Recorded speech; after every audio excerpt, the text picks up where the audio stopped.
jingling anthems, and Super Saturday in the Six Nations starts here, live from Dublin. 6 weeks ago, life felt very different for Ireland and Scotland. Brutal defeats to France. And when you consider the disappointment in Italy too, what a remarkable turnaround. Now these two battling for the Triple Crown, the chance of landing the title itself. And as for Scotland, well, chasing a first championship title since 1999 and the first Triple Crown in 36 years. This is how they line up. They've made 3 changes. Gregor Townsend, a new second-row partnership in Gilchrist and Williamson. Xander Fagerson returns at prop. Kinghorn from fullback, Graham and Steyn on the wings, Jones and Tuipulotu in the centres. Russell and Whites at halfback. Up front, Schoeman, Turner and Fagerson. Williamson and Gilchrist. Fagerson, Darge and Dempsey make up the back row. As for Ireland, chasing a record-equalling 7th Six Nations title and a 4th Triple Crown in 5 years. Andy Farrell's made 4 changes. McCarthy in for James Ryan. Big blow for Ireland to lose Ryan's physicality. Sheehan and Van der Fleer return. O'Brien in for Stockdale. Darren Murray could make his debut off the bench in the Six Nations, and Bundee Aki returns from suspension. This is how they line up. Osborne at fullback, Balakoon and O'Brien on the wings, Ringrose and McCluskey. And McCluskey, what a tournament it's been for him in the centres. Crowley and Gibson Park, and then up front, O'Toole, remember, 5th choice loose head for Ireland. What a moment for O'Toole, the Ulsterman. Sheehan and Furlong, McCarthy and Byrne, Conan, Van der Fleer and Caelan Doris. Our officials, Luke Pearce of England, the TMO, Andrew Jackson. Ireland in their green shirts, white shorts and green socks will be kicking off playing left to right. Scotland in their navy blue strip. And Andy Nicol, Tommy Bowe, we are all set. Absolutely all set. This should be an absolute cracker. Both teams full of confidence, lots to play for. Triple Crown on the line, fantastic. Before we cross, let's head straight to Coventry and Julia Bowl, where there's action there. It's Coventry 0, Southampton 2. A corner came in, the ball was bouncing around the box, and it was Matsuki who got on the end of it to double the visitors' lead. Coventry 0, Southampton 2. And we're underway, straight from the kickoff. Excellent timing. Welcome to 5 Live Sport on Super Saturday as we begin an enthralling round, a final round of matches. And it is Scotland in their 22, playing right to left as the smoke clears in the air. It is a beautiful day in Dublin. Blue skies, just a few clouds above. And White at scrum half, shapes for the box kick, goes long downfield, but it's taken straight away by Osborne, who comes straight up to the tackle on the 10-metre line. Ireland in their green strip, white shorts, centre of the pitch, and Van der Fleer in that red scrum cap of his. And just waiting, a few stray bodies on the deck, fast and flat, here they come through. A first touch for Furlong, and quick ball here from Ireland. Through the centres it comes, lovely delayed pass, and up onto the 22 now. Wonderful burst from Crowley, but it's been lost, and Scotland kick it downfield, and already Tommy Bowe, some creativity from Ireland. Yeah, Jack Crowley made a lovely loop around on the right-hand side there. He could have maybe released Robert Balakoon on the right wing to send him through. A guy with unbelievable gas on the right wing. Promising start from Ireland. Quite interesting to see that Scotland don't seem to be going putting too many numbers into the breakdown, trying to spread out and just smother this Irish defence. But so far, a minute and a half in, Jack Crowley and Ireland will be happy with that start. Yeah, they got the gap very well. Scotland have ended up actually scrambling the defence really well. Finn Russell read it pretty much, avoided the overlap, and there was a bit of a knock-on. So first scrum, it's interesting, both sides have really struggled in the scrum time actually in the Six Nations. They've played some unbelievable rugby despite that. So it'll be really interesting to see how this scrum battle plays out. White just juggling the ball in his hand. Scotland in their 22, about 12-13 metres from the near side touchline. White in his sky blue boots, and what a collision from the front rows as there looks to be parity. Luke Pearce is keeping an eye, but that's a great shove from Ireland. First blood at the scrum, and a penalty to Ireland in Scotland's 22. Wow, just a reaction there from Jack Conan in the back row from Ireland. We know that there's been an awful lot of talk about this Irish scrum in the last couple of weeks. Even Tadhg Furlong, a man who is so experienced in the front row, you could see his frustration up against Wales last weekend. So yeah, that's a big big start from the Irish pack. You just do not want to give away a penalty in the first scrum. That means, you know, Luke Pearce is just looking straight. He's deemed Scotland to make the offence, and that's a bad precedent. Sheehan with the throw, quick ball off the top. Gibson Park bringing in Baloucoune. Baloucoune looking for his third Six Nations try, and Ireland meters out here in the early stages. 2 minutes gone. Ireland within a chance, and they strike right through the heart of Scotland, and Jamie Osborne goes in under the posts. It is the perfect start for Andy Farrell's men. Yeah, listen, straight off the set piece, straight off the training field. What a wonderful start from Ireland. 2 minutes into the game, perfect line out off the top.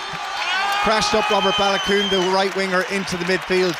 Looked like they were just trying to hit Caelan Doris to truck it over the line, but brilliant hands out the back to Jack Crowley, and Jack Crowley, that pass outside to Jamie Osborne went in untouched. When a team attacks as well as that, it's unstoppable. It was perfection in the angles of running, the passing, and it was just brilliant. Scotland could do nothing about that. Brilliant try by Ireland. Ireland leads 7 points to 0. Let's head to Lincoln Stockport in League One and Nikesh Regani. Dramatic end to this game as leaders Lincoln were being held by Stockport, but they've come up with what looks to be a winner. Tendai Darikwa, the captain, latching onto a loose ball on the edge of the area with a couple of minutes left in the game, shoots towards goal, it's deflected in, couple of minutes left on the clock. It's Lincoln 2, Stockport 1. To Rotherham Bolton and Adam Cottier. Another week, another comeback for Bolton Wanderers from 2-0 down. They are at 2-2, and Sam Dolby has headed in at the near post from across from Johnny Kenny. Rotherham 2, Bolton 2. 4 minutes gone here in Dublin, and Ireland with the dream start. 7 points to 0. Jamie Osborne under the post as Scotland take possession through Kinghorn on the 10-metre line and get the offload away. Looking to regather and take momentum back to Ireland. That's a good 10-15 metres taken there by Scotland as they enter Ireland's half. Out the back line it goes.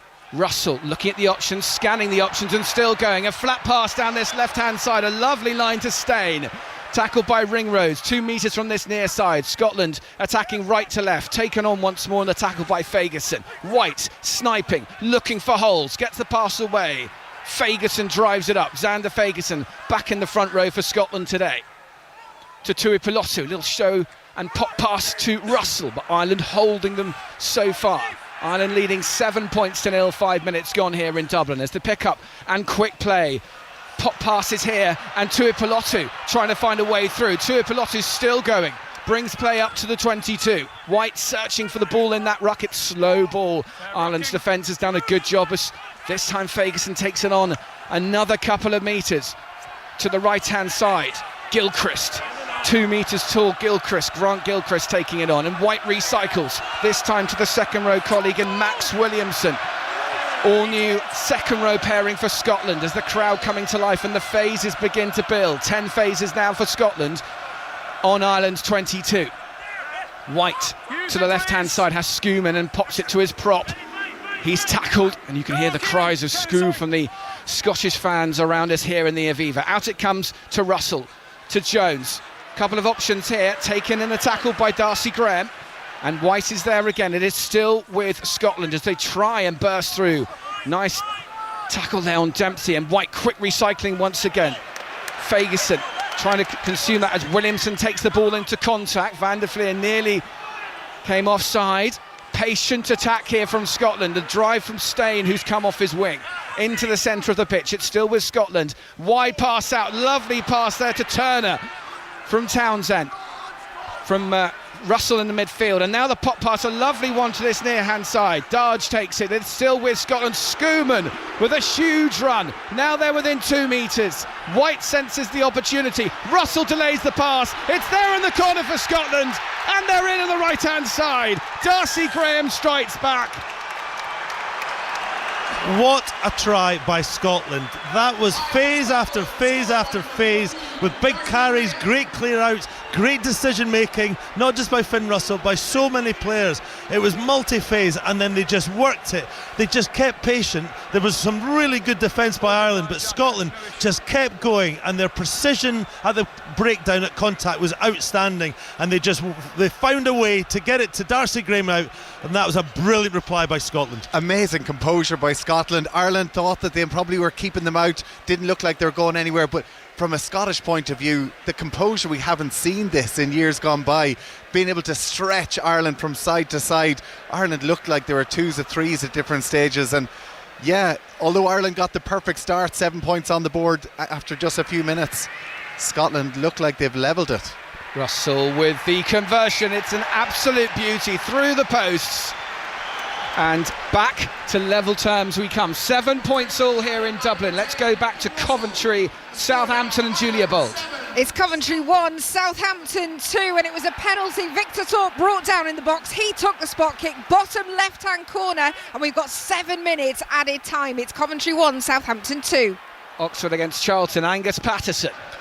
It's the same type of goal. Oxford 1, Charlton 1. Charlie Kelman taking the penalty, also bottom left-hand corner, to deny Oxford a 4th win in a row. Oxford 1, Charlton 1. Action 2 for Lincoln and Stockport and Nikesh Ragani. We're deep into stoppage time. Lincoln have wrapped up all 3 points. Alfie Lloyd on the break, unmarked, one-on-one with the keeper. Strikes Lincoln's 3rd. It's Lincoln 3, Stockport 1. Back here in Dublin, 7 points, all 8 minutes gone. A try apiece, converted as well. And Ireland in possession just inside Scotland's half. It's been a terrific start from these two sides. Under the greatest of pressure as Gibson Park goes to the left-hand side. Furlong, nice pass, great continuity, and Ireland attacking once again, almost approaching Scotland's 22. To the left-hand channel they go. 14. McCarthy, and the advantage being paid to Ireland. Offside from Scotland.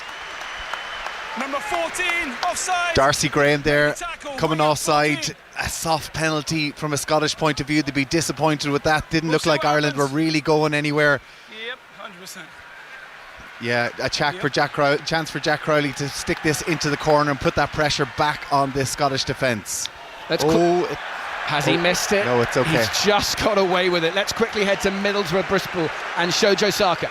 Extraordinary finish. It's Middlesbrough 1, Bristol City 1. Middlesbrough have wasted so many chances at the other end. Bristol City with a hammer blow in the 6th minute of added time. Adam Randall heading in a corner at the near post. Middlesbrough 1, Bristol City 1 with a minute left. Ireland 7, Scotland 7. 9 minutes gone on the clock. Ireland, Annie Nicol in the perfect place. Yeah, they've responded well. They've got penalties. Tommy said soft penalty from Darcy Graham. Shouldn't be giving that away from the right wing, but Grant Gilchrist is just getting some treatment at the moment, and he's a key player because Scotland lost their first choice second rows last week in Scott Cummings and Gregor Brown, and he's got all the experience. I think he became Scotland's most capped second row today, and he's just getting some treatment. I think a facial injury, but he's vital to stay in this pitch, especially because they're defending a 5-yard line out. And no harm maybe slowing down Ireland's momentum a little bit. I think it's could work well in Scotland's favour, but here a 5-metre line out, another opportunity. We saw Ireland last time they had a chance like this, they were able to score. Can they do it again? So do you come into the line? Sheehan just waiting to throw, just this added nervous few seconds as he's waiting with the ball. To the front he goes. It's taken by Ireland, looking to get the perfect strike play for the driving maul here as more numbers come in. O'Brien comes in the left wing, and the break off by Ireland, and Sheehan goes over. The hooker takes advantage of a bit of lapse of concentration from Scotland. It's Ireland's second try. What a barnstorming start we've had here. Yeah, I'd love to see this again. Just a typical driving maul, but I saw Tommy O'Brien, the Ireland left winger, joining, and it looked like he joined to the right-hand side of the maul, almost securing in one of the Scottish defenders, which opened up a perfect channel for Dan Sheehan to go over the line. I wonder if that was something that's been rehearsed on the training field as well, but yeah, very simple for Dan Sheehan to go over almost untouched again. Scotland will be really frustrated with that. Tua Piloto, the man, have to make the tackle on him. Just an easy try there for Ireland. A soft penalty, as we said, and then a kick to the corner, and then an easy try. Think how hard Scotland had to work phase after phase to get their try, and both Ireland tries have been quite easy.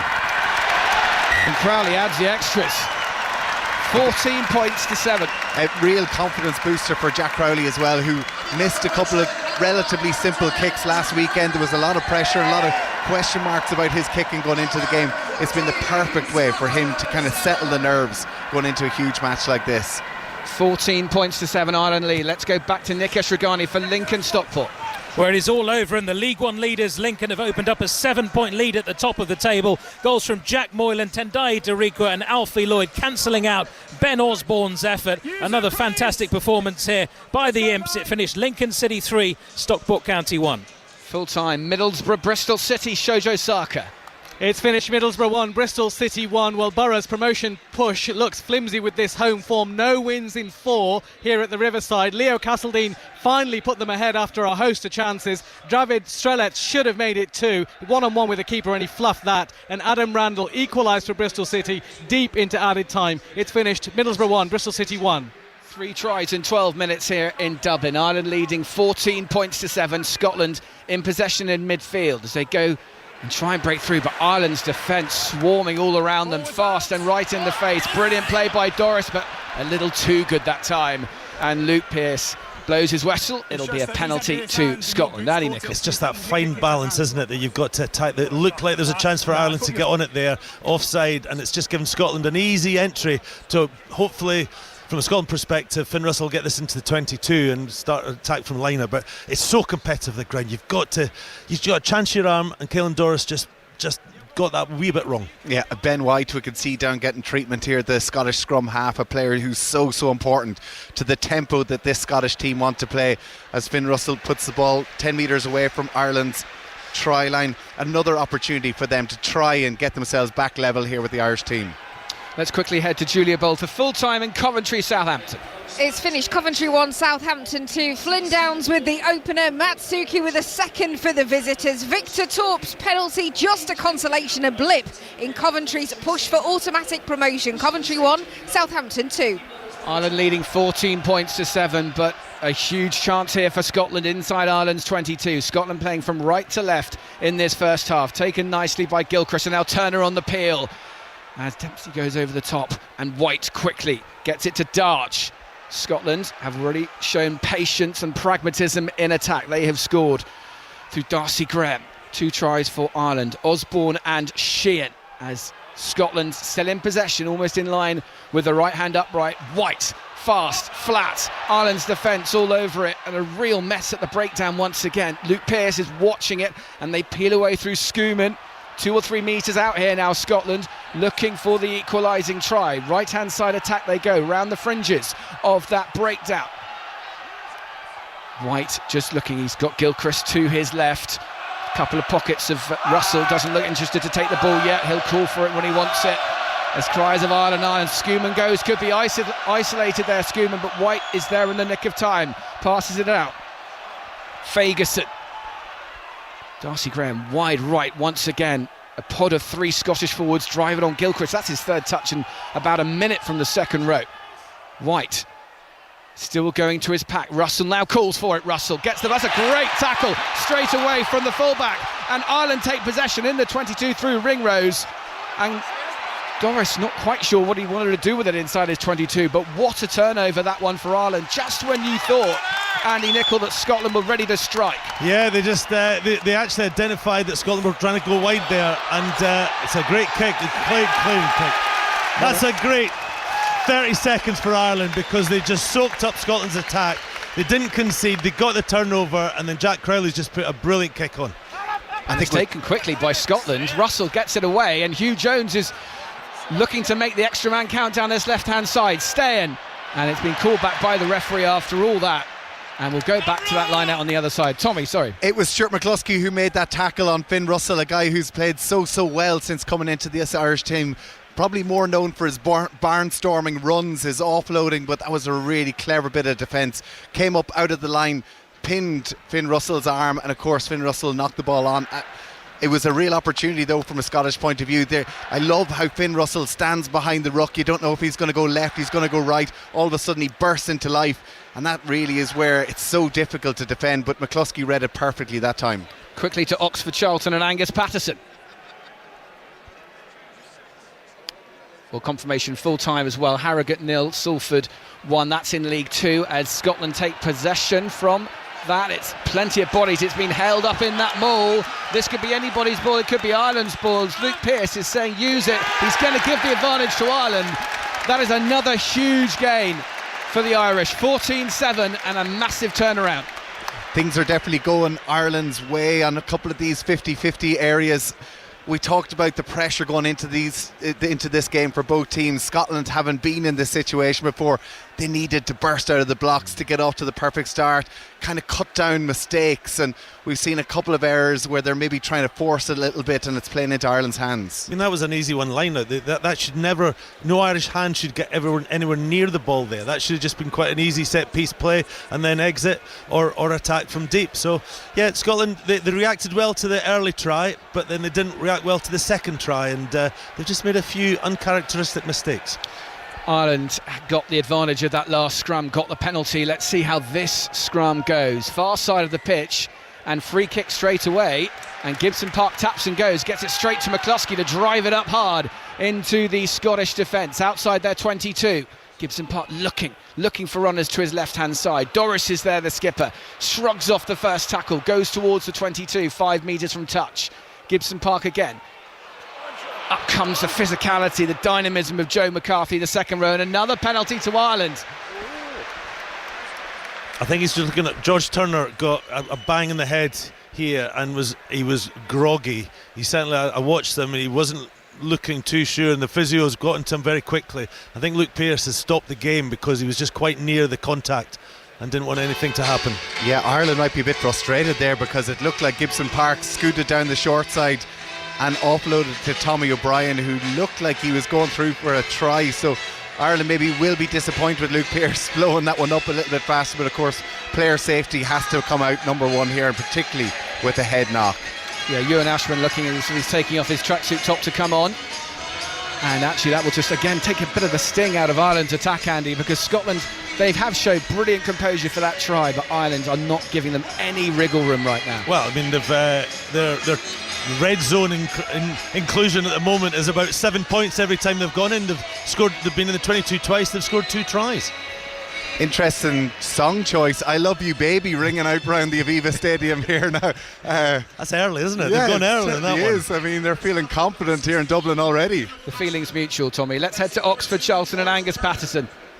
Full time, Oxford 1, Charlton 1. A pair of penalties, Brannigan for Oxford and Kelman for Charlton, to deny the hosts a 4th win in a row. They are outside the bottom 3 by a point. Full time, Oxford 1, Charlton Athletic 1. Scrum time, the pack's just shaping up. Let's see how they go. The crowd just getting behind us, but as they set, let's quickly head to Adam Cottier for full time at Rotherham Bolton. It's finished 2-2, no late winner for Bolton. They were tantalisingly close. Second half goals from Farino and Dalby got them back after Sam Nombi had put Rotherham 2-0 ahead before half-time. It finishes Rotherham 2, Bolton 2. And to League 2, Notts County, Chesterfield, Sophia Hartley.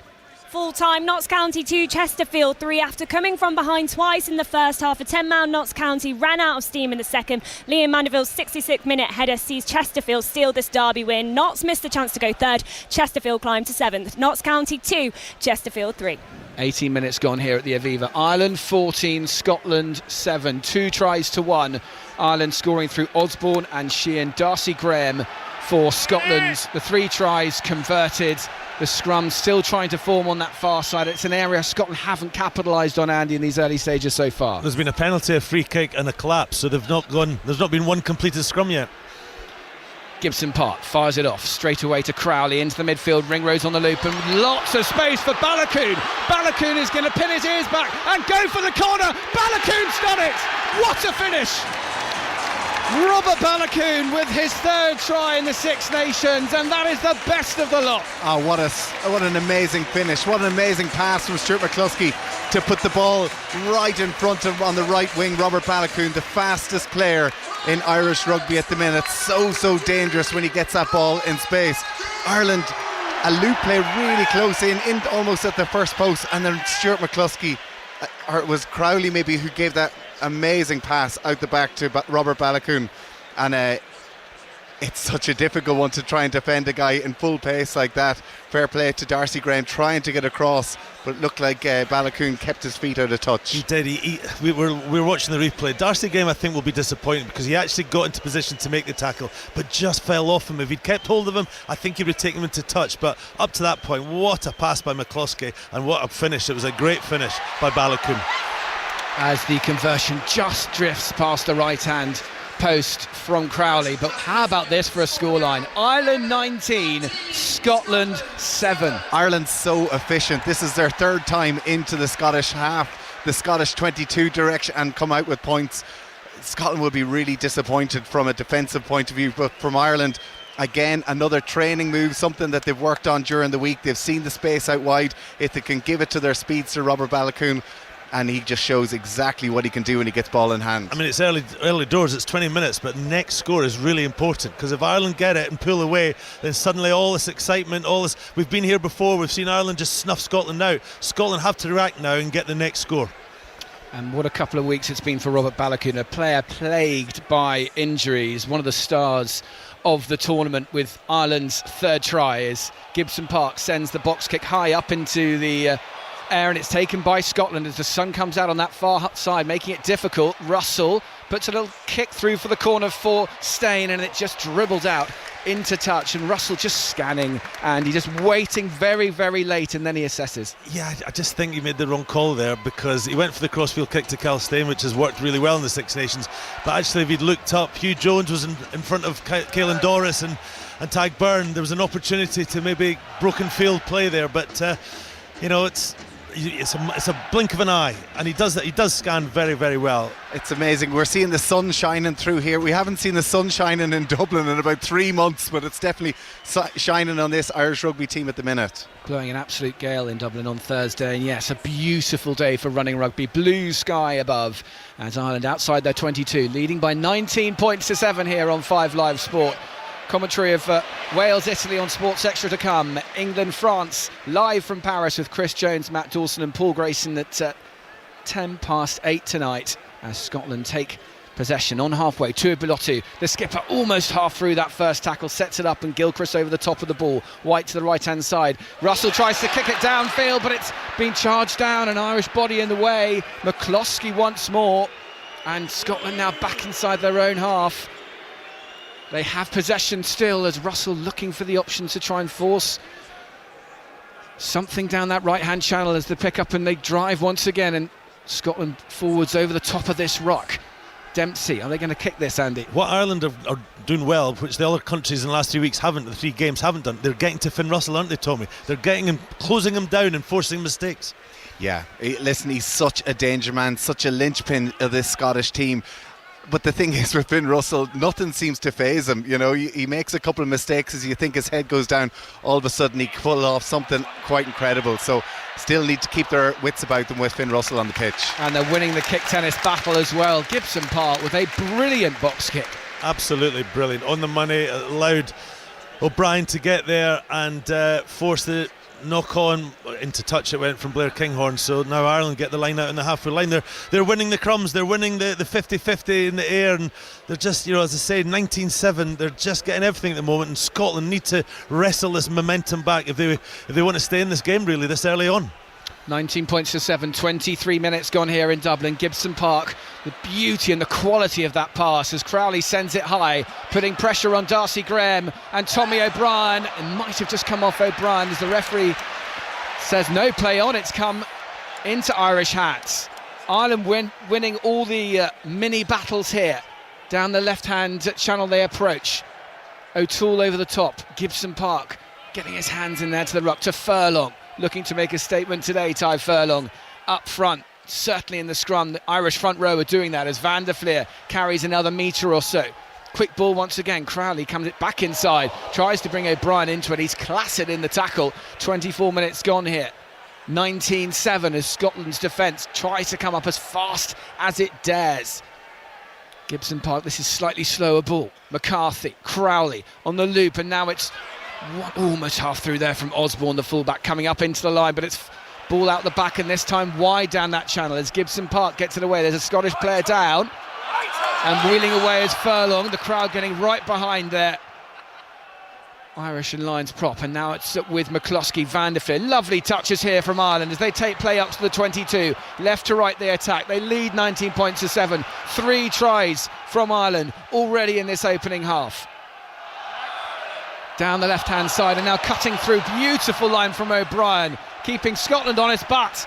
obstruction in the way, and that's an important holding on there, Andy, from Scotland. That was a really good defensive set by Scotland, because Ireland were throwing a lot at them. They managed to slow the ruck speed down, and that is the key bit here. But Russell's mistouched with that penalty, and what athleticism from Sheehan of all people to race back and to keep the ball in play as Scotland's players swarm up, and that should have been a Scottish line-out. Instead, possession is back with Ireland as they crunch through now, looking to add insult to injury as Gibson Park, how many times is he on that ball dictating the tempo, and the big tackle coming through there on Doris. Scotland's defence up fast, Gibson Park on halfway.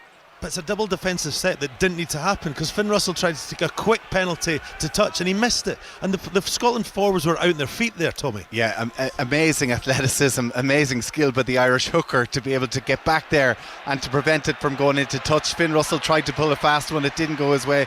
Ireland will be delighted, they're getting all the 50-50 balls, all the contestables. Scotland making it easy for you. If you watched Ireland against Wales last weekend, Wales's defence was just so resilient. They got up into Ireland's face with huge tempo, huge speed, and cut off everything. At the minute, Scotland can't seem to get right up and cut off those spaces, cut off the little tip-on passes, and it's making it easy for Ireland to get their attack into shape. White boxes downfield, and Crowley takes it nicely, and just 5 metres from that far side touchline, as Van der Fleer races onto that ball and sets up the ruck. Byrne going over the top, Gibson Park calling for the penalty, but Scotland get it. Scotland get the penalty at that breakdown. Rory Darge in the thick of things, and Andy, this is a penalty they have got to find. Yeah, I mean, again, it's just Scotland winning that little battle. It might be inconsequential in the game, but really important for this momentum, just to stop Ireland. This now should go into the 22 and then attacking line out, and some of their starter plays Scotland have been really good at in the Six Nations so far. But that was just, we applaud the way that Finn plays the game, but at times he can't just be 100 mile an hour all the time. That was a moment where he just had to, in the football parlance, put the foot in the ball and just take the sting out of what was happening. We know what Finn Russell is trying to do. He always does it, but he needs the Tuipulotu, he needs the Darges, the Fagerson, Dempseys, the big back rowers to start getting the upper hand, because there's no doubt about it, the Irish pack and certainly the Irish back row have the upper hand so far. Well, here is the perfect chance now, Andy. But what a kick he's just put in. This is a 5-yard line out for Scotland. They are set, they are ready. The Scotland forwards taking their time. Gilchrist rearranging around the front, and now they peel.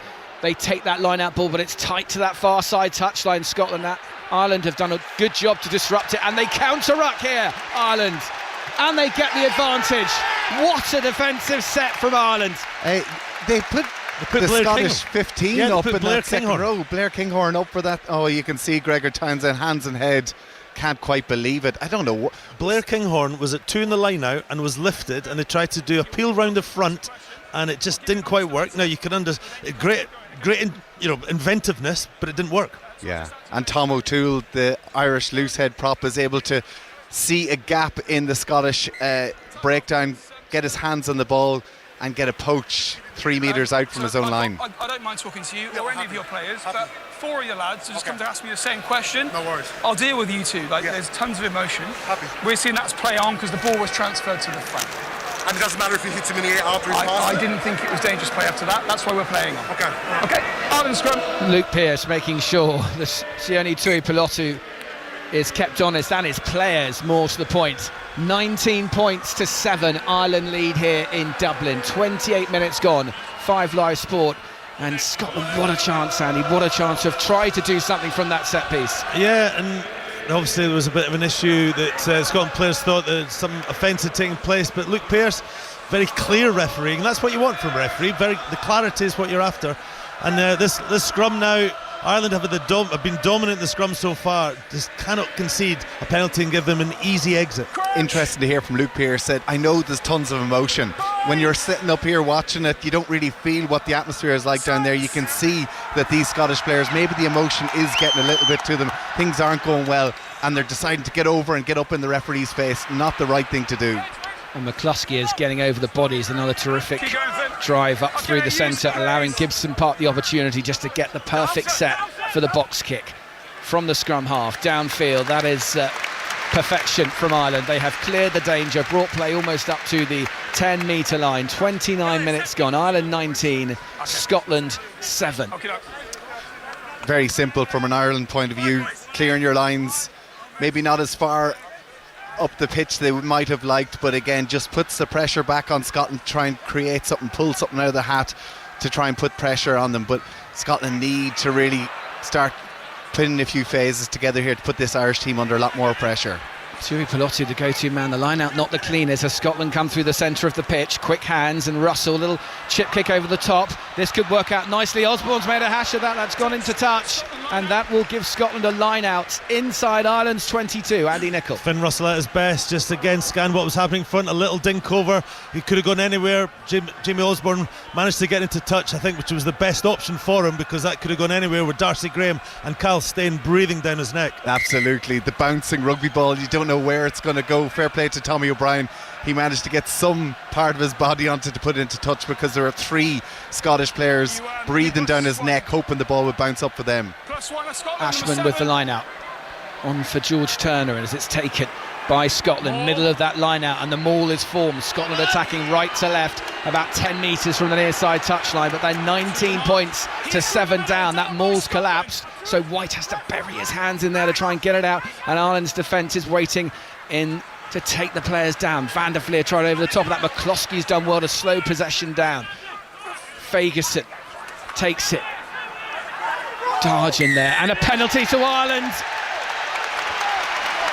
And again, just when Scotland, that's about the 3rd time in this first half, Scotland have had a chance in Ireland's 22, and they've been penalised. Andy Nicol.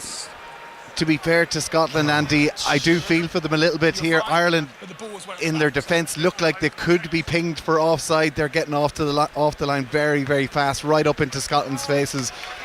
Yeah, it's borderline, but maybe these are the sort of hometown calls you might get now and again. I mean, Xander Fagerson went in with the ball and facing the opposition their try line, if you like. He just had to roll over, and that's deemed by the referee now to the extra roll, which really harsh, because you're taught to get the ball back on your side, and Xander Fagerson tried it and got penalised. So, but again, Scotland's inefficiency in the 22, that's a couple of times they've been there now, and they've just given soft penalties away. Just when you're a one-off runner like that, that's the problem. He's trying to bide time, wait for his ruckers to come in on top of him. He's done the roll and he's got penalised for it. And Ireland's set piece looking super smooth as Gibson Park has the ball on halfway. No problems at the line out, and he changes direction. Gibson Park brings play into the centre of the pitch.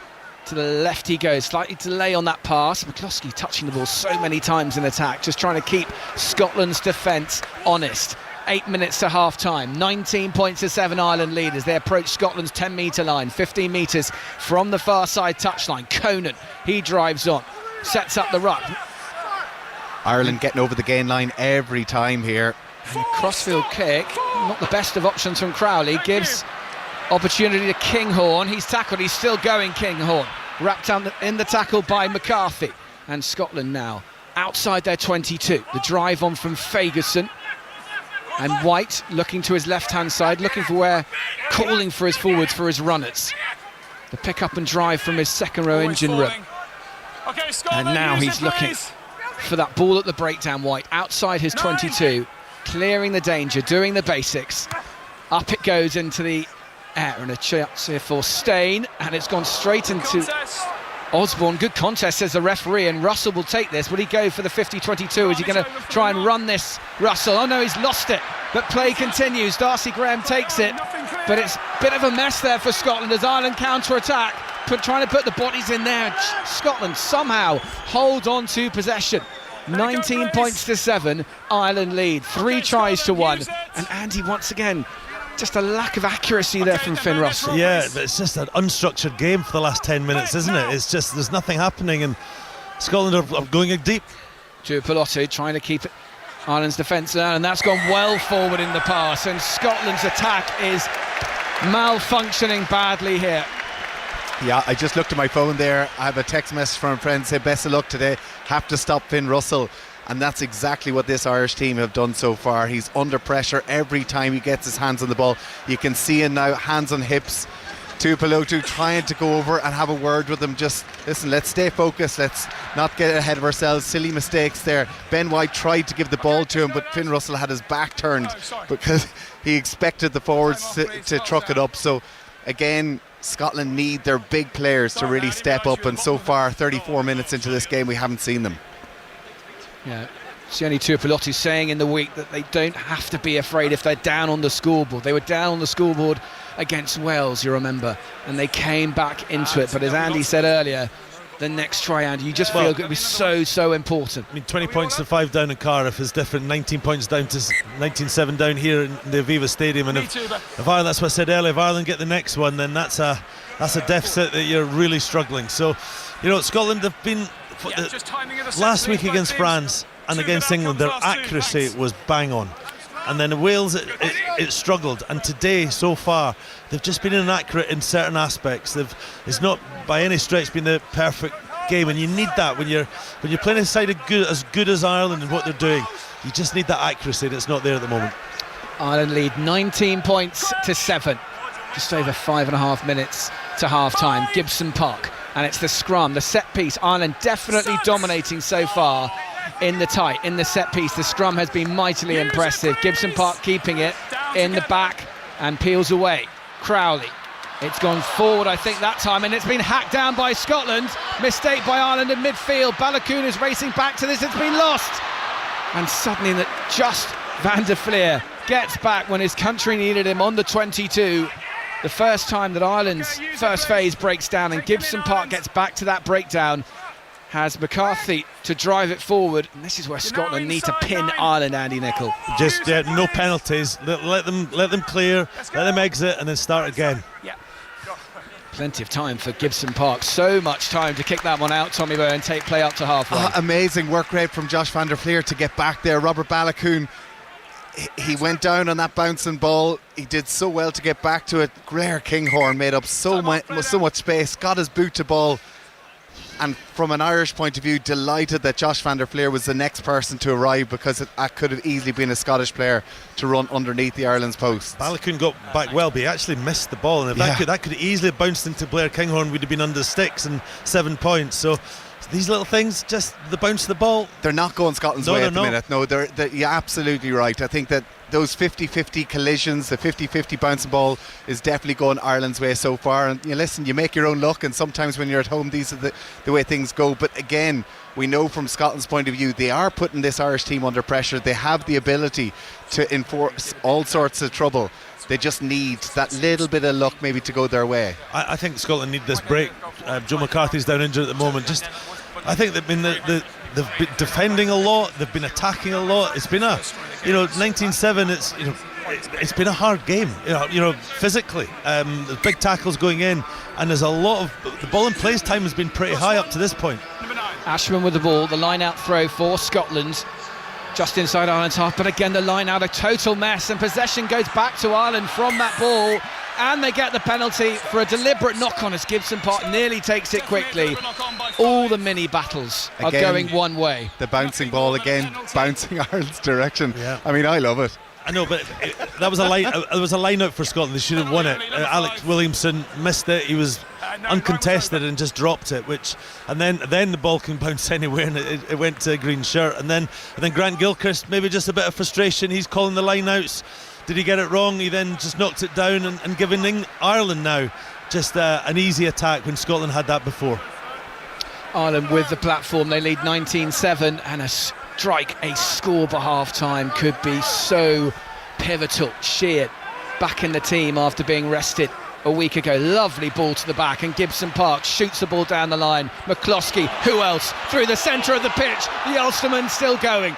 What a revelation he's been in Ireland's centres as Gibson Park gets it down the left-hand channel, and Doris drives it and straightens.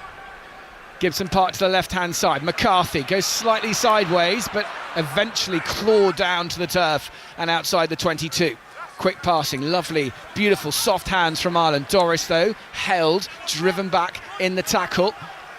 And quick recycling again. Crowley looking for space. That time just takes the contact. and Gibson Park once again. Crowley in position, McCloskey delays the pass, lovely play from Ireland, a little grubber kick in, probably didn't quite get the distance, Crowley, that he wanted, but Ireland looking so comfortable on the ball, Tommy Bowe. Didn't need to kick it away, but listen, just keeping that pressure on this Scottish half forced them to go to another line out. It hasn't been going so well for them. Again, Tuipulotu, Stuart McCluskey bouncing him there. I mean, from your captain, these are the sort of big moments when things aren't going your way that you have to step up and be that senior player and lead from the front. Stuart McCluskey's been that person for Ireland so far in this campaign. He's played so well, and again, leading from the front. What a player he's been. But to be fair, Tommy, he's been doing this for years for Ulster, hasn't he? He's not changed his game. No. He's just been given the opportunity, and he's absolutely taken it. He's 33 years of age. You know, it's his first opportunity being given a run of games. He plays with Ulster. I've been watching. I played alongside him for a number of years as well. His offload, and he was always somebody as a winger you wanted to be on his shoulder because he's able to find so much space. But whenever you're behind the likes of Robbie Henshaw, Bundy Aki, Gary Ringrose, it's so difficult to get your opportunities. And listen, when you get your chances, you got to take them. That's exactly what he's done so far. 19 points to 7. Ireland lead Scotland. If you're just joining us here on 5 Live Sport, as Scotland will have the lineup, and they're inside their 22. Ashman on his replacement hooker goes long to the back, taken and over the top beyond the 15, and Scotland set up the ruck for White. They've got to get out of the 22 here, Scotland. Very good choreograph last few minutes from Ireland. Crowley and Gibson Park working in tandem as White kicks that clear, but it's not found touch. Balakoon wrapped up by Steyn. Can they drag him into touch? That's brilliant upper body strength from Balakoon. It looked as if he was going into touch, but he manages to go the other way. They have lost possession though, and Scotland get the scrum. Yeah, well done to him, well done to Steyn. It looked like exactly, I mean, the way Steyn went in to tackle him, he was upright. It could have easily been a head-on-head contact. Thankfully he avoided that, but Balakoon, yes, was able to recycle the ball, but when he was putting it back, it looked like one of those big clumsy forwards' knees. Knocked it forward, unfortunately, from an Irish point of view, but this gives Scotland another chance to clear their lines around the halfway line, try and form some sort of attack. I mean, from your point of view, Andy, is it important for Scotland now to try and get themselves into the right areas of the pitch, or do you try and attack here? Because it's a great attacking platform, but at this, I just feel that they haven't really been in Ireland's half enough. No, they haven't, but Finn's got one way of playing, especially here. They've got the full width of the pitch, and they've done some brilliant starter plays in the Six Nations with Kinghorn out wide and Darcy Graham, so I wouldn't be surprised if they go. They're going quickly, free kick to Scotland. They're 19 points to 7 down, and we enter the final minute of the first half, and it's been lost forward by Scotland in the midfield. And listen to those ironic cheers around us here in the Aviva. That's just very poor, because it was a free kick and it was a pass to Sione Tuipulotu and Hugh Jones, who they've normally got a telepathic relationship. They can see it, and that is just breakdown in communication. Tommy and I are watching it again, and that if you did that on the training ground, you'd be raging, because it's just lack of communication and awareness. The space is there. Yeah, Hugh Jones will be really disappointed. Kinghorn came short, and I don't know if Hugh Jones was giving it to Kinghorn or giving it out to the back to Tuipulotu, and he just gave it in the middle. Unfortunately, the ball hit the ground, and Tuipulotu knocked it on, gives Ireland the advantage, Ireland the attack. Scrum midfield doesn't get much better than this. Into the last play of this first half. Ireland 19 points to 7. Gibson Park. Are Ireland just going to kick this out, or do they fancy a little run here down the left-hand channel? Osborne takes it on. 5 metres from the far side touchline. It's there for Gibson Park. Out it comes to the forwards who have lost it. It's going to be a knock-on. And an opportunity goes awry there for Ireland. And that will be half-time. Luke Pearce blows his whistle. But what a first half from Ireland. 3 tries to 1. The perfect start from Jamie Osborne. Dan Sheehan not long after. Robert Balakoon with a scintillating score. Darcy Graham answering for Scotland. But Gregor Townsend's team have got some thinking to do. Everything they've tried to orchestrate in this first half hasn't worked.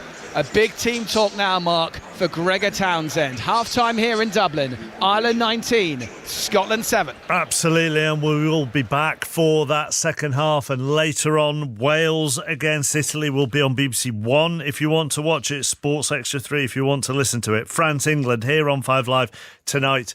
With all the build-up from 8 o'clock, it's a 8:10 kick-off. We'll go around all the afternoon's football as we approach 3 o'clock after Alison Hughes and the news. The voice of the UK. This is BBC Radio 5 Live. Thanks, Mark. President Trump is asking allies to send ships to help secure the Strait of Hormuz, through which around a fifth of the world's oil supplies are carried. The strait has been closed by Iran because of the war with the United States and Israel, causing oil prices to rise around the world. The US military has released film of an attack on one of Iran's main oil exporting hubs. Central Command says more than 90 military targets were hit on Karg Island, but the oil infrastructure was preserved. A group representing carers in Northern Ireland is asking the government to help households struggling with higher heating oil costs as a result of the war in the Middle East. More than 62% of homes in Northern Ireland use oil for heating. The Chancellor, Rachel Reeves, says she has found the money to help. And police in Coventry are appealing for information about the body of a man found in a wheelie bin that had been left in Cash's Park in the city. Officers believe the man, thought to be in his 40s, was put there after being hit by a car yesterday afternoon. An early start here. It's time to kick off Your day. Morning. What a lineup. Oh, thanks very much. We do get some great guests on the show. The crowd is loving this. Thanks, guys. Thank you. Too kind. Woohoo. From morning chaos to match day commentary and everything in between. BBC Sounds. Packed with personality. This is 5 Live Sports with Mark Chapman. Listen on BBC Sounds. Just 2 matches in the Premier League kicking off at 3 o'clock. They're about to get underway at Turf Moor. Burnley-Bournemouth, Rob Schofield. Yeah, two sides have had a 10-day break. Scott Parker says Burnley have had time to reflect and see the bigger picture, but they're running out of games to make a fist of this relegation battle. No win at 10 at home in the league, and essentially 10 points from safety with such a rotten goal difference. Top scorer Zion Fleming is back though. Ward-Prowse, Hartman and Laurent also start. Bournemouth are chasing Europe and 10 unbeaten. Iraola brings in Smith and Krupi for Jimenez and Adams. Sports Extra if you want to listen to the first half of that. Once Ireland-Scotland is over, the second half will be here on 5 Live. On Sports Extra 2, Sunderland-Brighton, Chris Coles. A minute in, Sunderland's response to their worst afternoon of what's been a good season will be interesting. Defeat at Port Vale in the FA Cup described as embarrassing by pretty much everyone from head coach to fan, but the Premier League has been a terrific success. 40 points already reached and European football not impossible. Brighton have been below par compared to recent seasons and it had threatened to turn a bit awkward for Fabian Hürzeler, but 2 wins in the last 3 have Brighton moving forward again. No Lafay for Sunderland, Milner and Welbeck both start for Brighton, the latter back at his old club. Early goal already in League 2 in the 3 o'clocks, and it's come at Cambridge. They lead Gillingham by a goal to nil. Don Ball has got that, and Cambridge, who have lost just one of their last 21, are off to a fast start this afternoon. Now, earlier in the Championship, leaders Coventry beaten 2-1 at home by Southampton, and second place Middlesbrough held 1-1 at home by Bristol City. It means Millwall can go second with a win against Blackburn, who are a point above the drop zone. Emily Herbert. Yeah, simple, right? Win, and it's a big day for Millwall. They'd go second. Form is firmly on their side too. 6 wins in 7, but Blackburn have been something of a bogey team for Millwall. 2 wins in their last 20 meetings. 1 change for them. Langstaff is in for Ivanovic, and February's EFL Player of the Month, Femi Aziz, keeps his place. At the other end of the table, Blackburn are scrapping. 1 point from their last 4 has left them a point clear of the relegation zone. 3 changes for them, with Todd Cantwell returning from injury in from the start. We're 3 minutes in and it's 0-0. The other game, by the way, in the Championship this afternoon finished Oxford 1, Charlton 1. Late penalty for Charlton, getting them a point at the Kassam. Right, back to the 3 o'clocks. Ipswich are 4th, taking on already relegated Sheffield Wednesday. Sani Rajavajula. Wednesday's hearts again broken with a late leveller in the week with Watford, but that pales compared to the -15 start in League One next season if their preferred bidder doesn't pay off the former owner. The seats no longer read Chansiri here, but his impact continues. A 3-2 comeback for Ipswich ended 3-3 at Stoke, 5 unbeaten, comfortably in the playoffs, and leading their line, George Hurst, son of Wednesday royalty David Hurst. It's set up for more salt in Wednesday's wounds. 3 minutes gone and it's 0-0.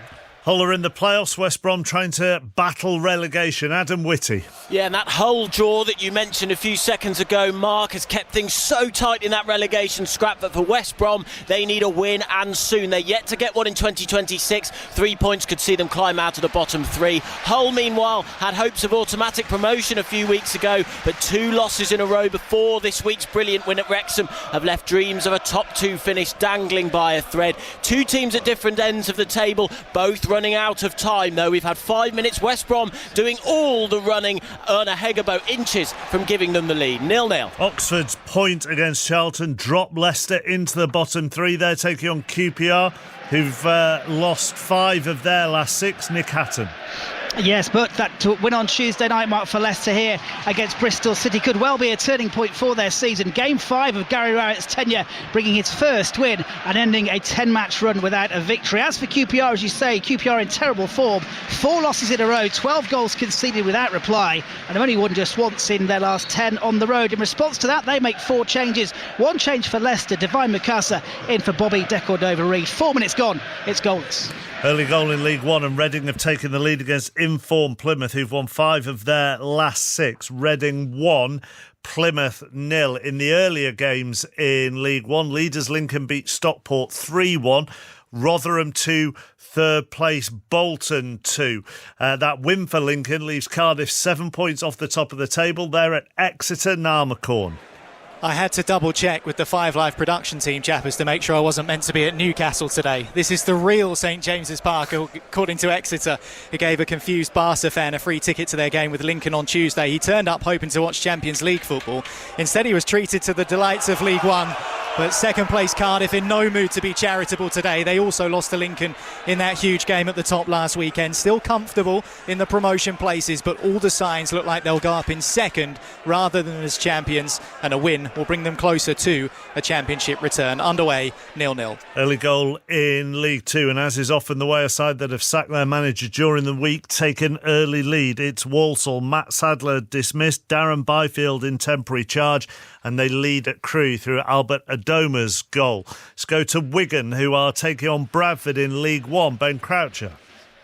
1997, the last time Wigan were in the 4th tier. They need to better Blackpool or Northampton to avoid slipping into the League One relegation zone this afternoon. Of the bottom 7, though, they are in the best form, and they'll need to be at their best against the Bradford team chasing back-to-back promotions. They can jump to 3rd with a win this afternoon. They've started brightly, but it's still goalless after 6 minutes. Let's go into League Two. Earlier, bottom of the table, Harrogate beaten 1-0 at home by Salford. Notts County were reduced to 10 midway through the first half and were beaten 3-2 at home by Chesterfield. Bromley are the League Two leaders. They're at home to Bristol Rovers. Sam Ashew. Yeah, the sunshine is out in the suburbs of South East London. Mark, Bromley, the only side in the top 4 divisions not to lose at home in the league this season. They were, though, beaten in the FA Cup this campaign by Bristol Rovers. Steve Evans' side are on a good run themselves, actually, winning 3 of their last 4. He makes 3 changes from Tuesday's victory at Barrow. And I know you shouldn't take too much notice of the comments on social media, but I couldn't help but notice that one said, "That's the weirdest starting 11 I've ever seen. Make of that what you will." Bromley can go 9 clear of the playoffs if they win today. Plymouth weren't behind for long in League One. Alex Mitchell has equalised for Tom Cleverley's side. Reading 1, Plymouth 1. Back to League Two. MK Dons are second. They're taking on 5th place Swindon. Lawrence Herdman. It's goalless, Mark. Pivotal game for both clubs. Free-scoring MK Dons haven't lost since New Year's Day. Prolific on the road as well. A 10th away win here would take Paul Warne's side top if Bromley failed to beat Bristol Rovers. For Swindon, though, victory essential to reignite their automatic promotion push. Just 1 win in 5 after a recent stutter. The key to going up, all about attitude and belief, according to Ian Holloway, and looking to make home advantage count. It's 0-0. Leaders Hearts in action in the Scottish Premiership at 8 o'clock when they go to Kilmarnock. 3 other games. Hibs and Livingston are goalless. Aberdeen and Falkirk is goalless. Second against 4th, also goalless. Celtic, Motherwell, Gully Singh. Yes, it's currently Celtic 0, Motherwell 0. 5 points separate these sides, second versus fourth, as you mentioned there. Motherwell with the early possession, some neat passes, playing that brand of football as you would expect. The last occasion these sides met, the Fir Park team winning 2-0 at home. They did share a 5-goal thriller here at Celtic Park in October. Of course, Hearts not playing until this evening, so Martin O'Neill's side have a chance to apply the pressure and close the gap to 2 points. Are Motherwell dead and buried in the fight for the title? You would not write them off. It's Celtic 0, Motherwell 0. Fourth round of the Challenge Cup in Rugby League. Earlier, York beat Keighley by 56 points to 10. Chris Cooper's watching Huddersfield Hull KR. And we might get a similar scoreline here, Mark, as well. It's Huddersfield 0, Rovers 6 after just 6 minutes. A high kick from Mikey Lewis fooled one of the 3 debutants for Huddersfield, Roman Sharma. It bounced, and Tom Whitehead was on hand to pop down the try. Reece Martin, who's come into the Rovers side, he put over the extras. 3 debutants then for Huddersfield, 4 changes. They've got 16 players out, 15 through injury, 1 who's cup-tied. Last week they were thrashed here in Super League by Rovers. Expect similar today. Already Huddersfield 0, Hull KR 6. Let's go back to the Premier League and we'll go back to Turf Moor. How's this one begun, Rob Schofield? Yeah, 8 minutes gone. It's still goalless, but Bournemouth cutting through Burnley already. Evanilson latching onto a through ball down the middle, rounded Dubravka, and Humphreys had to clear it, a near post shot off the line. Ryan has just had a drive blocked as well. It's all Bournemouth into the 9th minute here, 0-0. Just the 2 3 o'clocks this afternoon. The other one's at the Stadium of Light. Brighton are Sunderland's visitors. Chris Coles. 0-0, but Brighton have come close. An excellent save by Melker Elborg in the Sunderland goal to deny Jack Hinshelwood. Really well found by Minte on the left. An excellent ball that completely neutralises the Sunderland defence, and Hinshelwood just has to tap it in, but a trailing right Elborg leg deflects it wide for a corner. And just moments ago, a Pascal Gross left foot shot a couple of yards wide. Bright start for Brighton. Sunderland 0, Brighton 0. Jamie Reid's 13th of the season from the penalty spot has given Stevenage the lead against AFC Wimbledon. They lead by a goal to nil. They're just outside the playoffs. Stevenage. Sun is shining in Dublin, waiting for the teams to come back out. Tommy Bowe and Andy Nicol are there. I wonder whether one of the most interesting bits of information in that first half came from the referee when he told Tuipulotu, Andy, just that there were a lot of emotions out there. Yeah, and I think that's been evident in Scotland's performance. It's just they've made mistakes that we haven't seen, especially not last week against France. And you know, pressure does that to you. And Ireland are really pressuring Scotland at the contact and Finn Russell. And if you can stop the playmaker, you stop the team. And that's kind of what's happened, and especially at the last 20 minutes of that first half. And you know, 19-7. In many ways, Scotland would be quite happy with that, Mark, because I said it at 25 minutes. If Ireland get the next score, this game's done. But they've managed to get in at half-time with it still 19-7. So Gregor's got a chance now to speak to the players. The players will have a break, have a rest, sort of reset and come out with a better plan for the second half. But that plan just needs to be executed more accurately than it was in the first half. Which, when Ireland have had their chances, Tommy, they have executed. They have, absolutely. Andy Farrell would be delighted going in at half-time. He'd be happier certainly than Gregor Townsend. 19 points to 7, 3 tries to 1. And 3 of the tries coming straight from the training field. You know, routine plays that Ireland would have practiced during the week. They would have done their video analysis on this Scottish team, and it's worked to a plumb. So from an Irish point of view, the perfect start for them, the perfect half.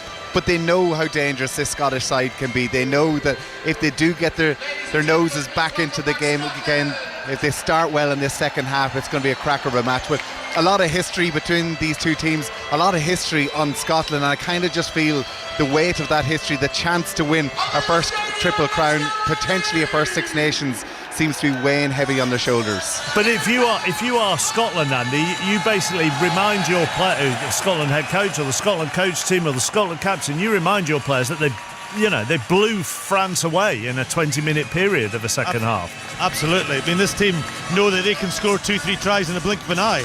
And Finn Russell, was pressurised in that last 20 minutes. Me and Tommy both noticed that he was looking really frustrated when he walked off, and the assistant coach Pete Horn went up and spoke to him. He's come out and he's got a bit of swagger about him, Mark, and that's when Finn Russell's at his best. So he needs to click. Scotland need to be more accurate, but Finn needs to click. And if they can get the first score, then it's game on. Motherwell have hit the post at Celtic Park, but it's still goalless there between those two sides. No other goals have gone in. Back underway in Dublin, James Burridge. Thank you, Mark. And a telling stat is that Ireland are unbeaten in their past 30 matches at home when leading at half-time. 19 points to 7 on Super Saturday. The second half is underway. 5 Live Sport live from the Aviva. We're across all the Premier League and EFL action too this afternoon. We have Wales, Italy on Sports Extra before the final game in the Six Nations. We head to Paris just after 8 o'clock tonight with Chris Jones, Matt Dawson and Paul Grayson. You will not miss a beat here this afternoon. Into the 22 the ball goes, and Ireland in their green shirts, white shorts and green socks, in Gibson Park.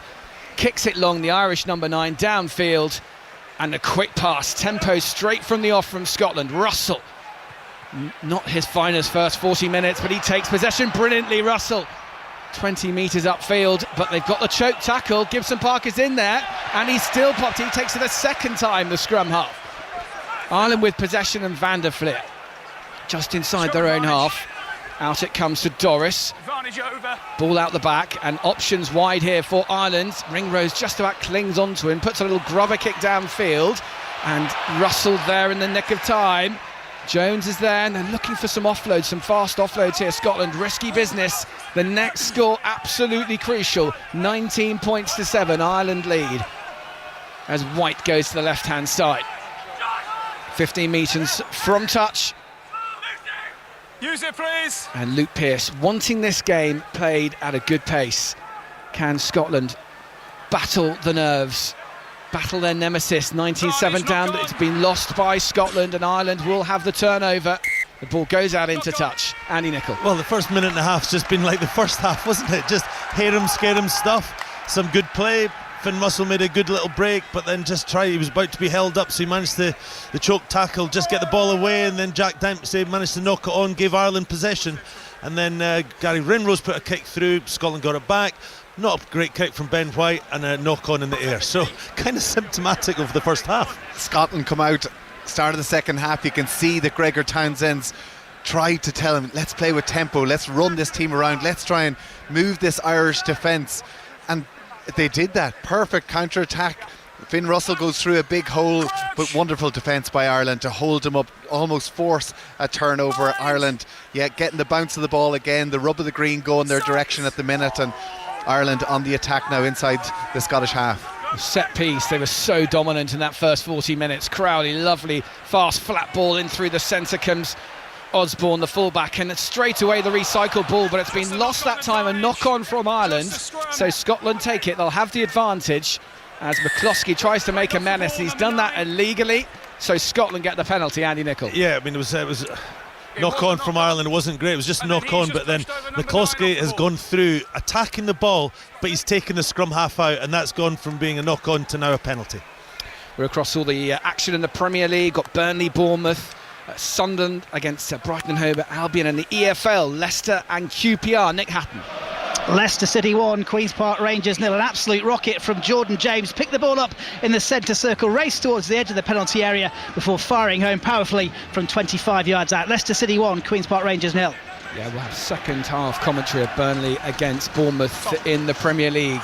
Here in Dublin, Ireland leading 19 points to 7. Early stages of this second half, and Scotland have to try and find a way to get themselves back into this contest as Russell takes it on halfway. Tui Pelosi with a charge. Takes 2 or 3 Irish defenders with him, and the ball recycled quickly. Gilchrist absolutely crunched by Furlong and driven backwards. McCarthy right in Scotland's faces. And Scotland have been driven back 20 metres back inside their half. Ashman, replacement hooker, who's come on for George Turner and stayed on, which must be an HIA, I think, as Luke Pearce has to get Hugh Jones, and Hugh Jones goes up into replacement scrum half, and Schoeman drives it on, centre of the pitch. Use it, please. And White just shaping, box kick, centre of the pitch. Up comes the kick.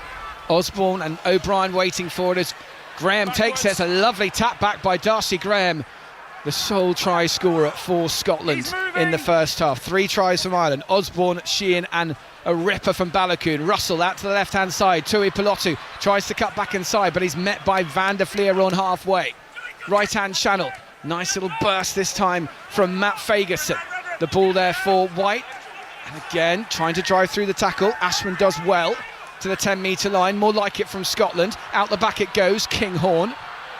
Dempsey. Jack Dempsey takes it on a few more metres. 5 metres from this near side touchline. 19-7 Ireland lead. And Ireland doing very well at slowing the ball down. The ruckus formed and they're all over it, and Furlong making a real menace, the Irish prop. Here it comes once again for Scotland. This time it's Fagerson. Matt Fagerson takes it and out the back it goes now. Scotland looking to stretch. Tuipulotu looking to straighten as Ireland's flooding that breakdown, and White sees a space from Scotland. More patient attritional play here as phase 12 from Scotland. The pick-up around the fringes, they set up the ruck here. And Ireland's defence clinging on, they're counter-attacking here, Ireland. It's anyone's ball. It's Ireland's ball inside their 22. What a defensive moment there from Ireland. They soaked up all that Scottish pressure, and Gibson Park gets it away to McCarthy inside his 22. They haven't cleared the danger yet, but Andy Nicol, what a defensive set there from Ireland. Tadhg, one of the best in the world at getting hands on ball. It was so clear. It was a clear turnover. It wasn't a penalty. And now Ireland have cleared their lines. And Scotland, there was a lot of good stuff in there. That's a great kick from Gibson Park. But what a turnover from Tadhg. Scotland be so frustrated, doing so much damage whenever they go wide and find space on the outside channels against this Irish defence. But then Xander Fagerson for some reason went off. Picton went on the side of the ruck on his own. And listen, that's just so easy for Tadhg, somebody who's so efficient at getting his hands on the ball. Brilliant turnover from Ireland inside the Irish 22, relieves all that pressure again. Now it's another opportunity for Scotland to try and mount an attack, but you just feel if they just these chances keep going a begging, it's going to be a long second half for them. We're across all the action in the Premier League and the EFL. Norwich have taken the lead against Preston. Norwich 1, Preston 0. There's again the line out is a total mess, and Scotland holding on to it and throwing almost like a ball, like a basketball, out the back. And it's Kyle Steyn who takes it. Big cries at that breakdown. Ireland looking to counter-ruck, but this time White is going to pass it and break through, and Scotland having to And again, Scotland, use it, please. desperately look for that ball. It's really slowed down here. They're not unable to play with any pace here, Scotland, as they box kick it downfield. Baloucoune is waiting for it, and it's a good tackle by Steyn on the Irish right wing, the try scorer for Ireland. 19 points to 7 minutes into this second half. As again, it's a very cagey start to the second half, Andy. A lot of box kicking. Who is going to blink first? Yeah, it has. It's been all Scotland. We've been looking down to our right to the Ireland half, but Scotland get that kick back. Now Scotland do have the kick back, and they're on the counter-attack as Graham gets through the first tackle. Darcy Graham using his pace, bounces off the tackle. In the end, he's brought down by Tommy O'Brien. Scotland in possession between Ireland's 22 and 10-metre line. 19 points to 7. Ireland lead. 3 tries to 1. Scotland through Kinghorn. Out the back to Hugh Jones. 2 tries so far in the Six Nations for Jones. Lovely line. Back on the grain from Ashman, the hooker. Scotland still trying to find a breakthrough. They're going to get penalty advantage here from Pearce. Referee Luke Pearce. Now Darcy Graham. He's got a free hand here, a free play. The wing is still going. Electric against France last week, and will come back for that penalty. As we head to League 2, to Bromley, Bristol Rovers and Samashu. West Bromley 1, Bristol Rovers 0. Fourth goal of the season for Will Hondermark. Lovely ball played through on the right hand side, and Hondermark just lashes it past Brud Young in the Bristol Rovers goal. Bromley 1, Bristol Rovers 0. To League 1 we go. Wigan against Bradford. Ben Croucher. You there, Jacko? A goal for Wigan in their fight against relegation. Caelan Vickers smashing a left-footed shot into the top corner from 12 yards. It's Wigan 1, Bradford 0. Thanks, Ben. Back here in Dublin, Ireland leading 19 points to 7.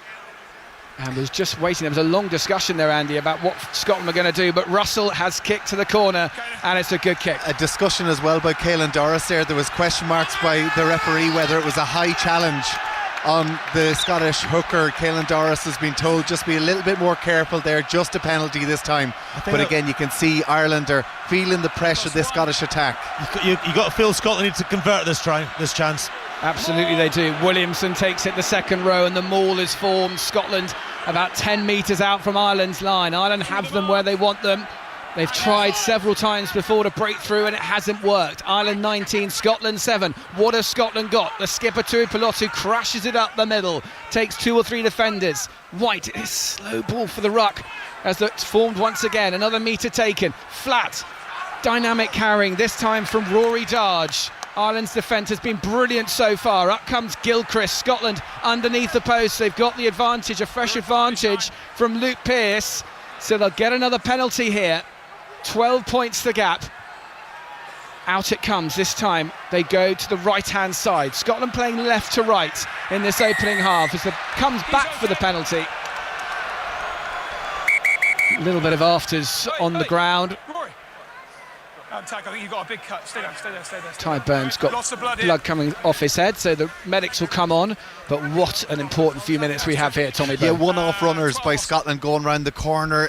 I would have loved to see, you could see the back line had reshaped on the left-hand side. That's where they're causing Ireland so much trouble. Can they unleash the likes of the Darcy Grahams? We see him. We haven't seen him today really get too many opportunities. When you see how influential he was on the Scottish attack last weekend against France, he's such a danger man. They need to start getting the ball into his hands. Something was bothering me in the first half, and I've just realised what it was. Darcy Graham didn't wear his scrum cap in the first half, and now he is wearing it. When he scored his try, I thought there's something weird there, and now he's got his scrum cap back on. So that's what we need, is the lucky scrum cap for Darcy Graham. This is a big one as well. First cap for Dara Murray as well. Young Connacht second row coming on to get an opportunity. What a big moment for him to join the game. They're going to tap and go. That's exactly what Scotland are doing. No scrum, no kick to the corner, right underneath Ireland's posts. Here comes Scotland, wave after wave of runners. They're 2 metres out. White at the base of that ruck. He's been sucked into it. Oh, Doris did brilliantly there. Great work from Ireland's captain. They have slowed that possession down so many times today. Ireland lead 19 points to 7. 10 minutes into the second half. Scotland getting their runners waiting to load and unleash against Ireland's defence as Ireland compete at that breakdown. The pick-up round to the left-hand side as Darge gets in there. Over the ball. White waiting. Darcy Graham very tight to this near side touchline. 4 Scottish players, 4 Scottish forwards waiting to the right-hand side. The pick up and drive, but Ireland still keep them at bay. The lead is 12 as Ashman goes again, the hooker. Got to be careful, he's not isolated. It's there for White. Out it comes to the skipper, Tuipulotu, right underneath the post, and Ireland's defence is brilliant as White keeps it and Gilchrist charges on the second row. Phase 8 from Scotland. How many more can Ireland last? The defence is outstanding. Ashman throws his body on the line. White in there at scrum half waiting, but it is slow ball. They're unable to get it away from that base quick enough, and it allows Ireland's defence to form and set again. Gilchrist is looking weary, but he's ready to go again the second row. He takes it and hits the deck, and the Irish fans around us playing the 16th man. Finn Russell, is he over? Yes, he is! The show and go from Scotland's talisman.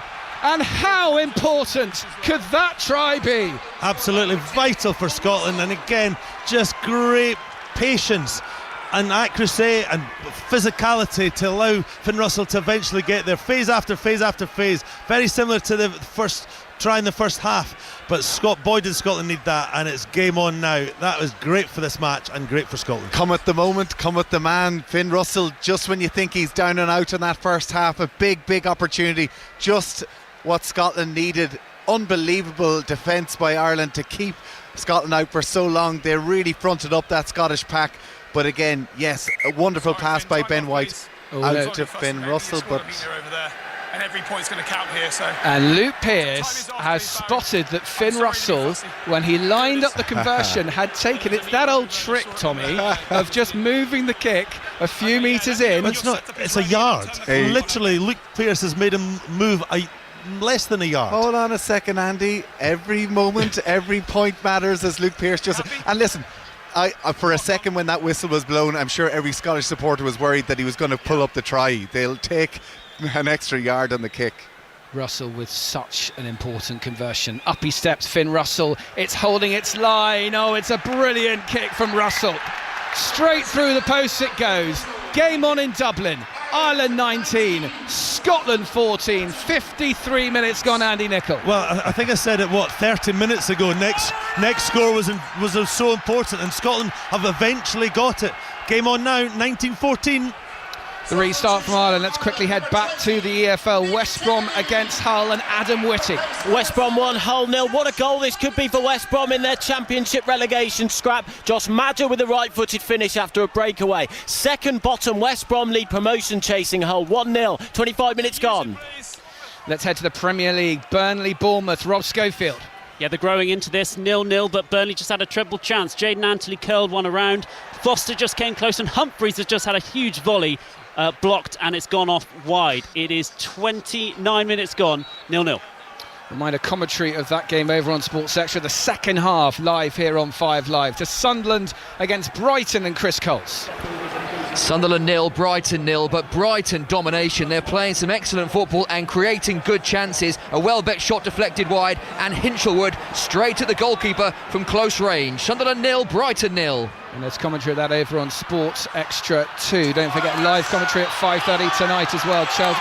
Arsenal against Everton as Ireland into attack, looking for a response after conceding against Scotland. 19 points to 14, 3 tries to 2, and McCarthy takes possession for Ireland to this near side touchline. Gibson Park, his distribution today has been brilliant, so quick off the deck. Out it goes again, Crowley taking it, and the drive this time from Timoney, who I think's come on for Ireland now. And now the pop from Sheehan, though he takes it into contact.